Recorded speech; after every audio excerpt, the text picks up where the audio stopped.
Praise the lord. దేవుని యొక్క శక్తి కలిగిన నామానికి స్తోత్రం కలుగునగాక. ఈరోజు దేవుని యొక్క వాగ్దానం కీర్తనల గ్రంథము 51వ అధ్యాయము మొదటి చరణము. దేవా, నీ కృప చెప్పున నన్ను కరుణింపుము, నీ వాత్సల్య బాహుల్యము చెప్పున నా అతిక్రమములను తుడిచివేయుము అని ఇక్కడ భక్తుడు ప్రార్థన చేయించున్నాడు.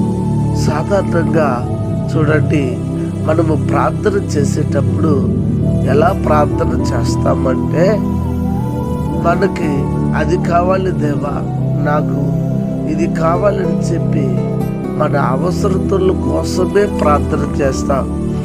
గనుక ప్రియులరా, మీరు గమనించగలరు, భక్తుడు తన యొక్క పాపమును క్షమించమని, అతిక్రమాన్ని తుడిచిపెట్టమని దేవుని యొక్క సముఖంలో ప్రార్థన చేస్తున్నాడు, ప్రాధేయపడుతున్నాడు.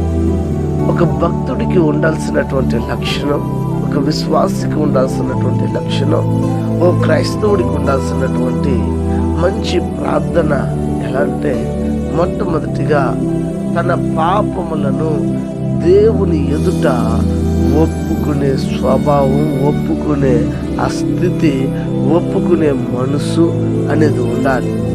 ఏ క్రైస్తవుడికైతే దేవుని ఎదుట తన యొక్క అతిక్రమాన్ని, తన పాపాన్ని ఒప్పుకుంటాడో తప్పక వాడు వర్ధిల్లుతాడు.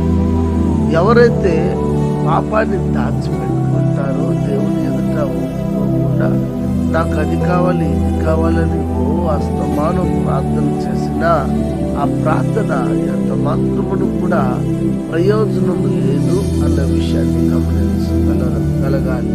అయితే ఈ దినము వాగ్దానాన్ని వింటున్నటువంటి దేవుని పిల్లలారా, మీరు ప్రార్థన చేసేటప్పుడు ఎలా చేస్తూ ఉన్నారు?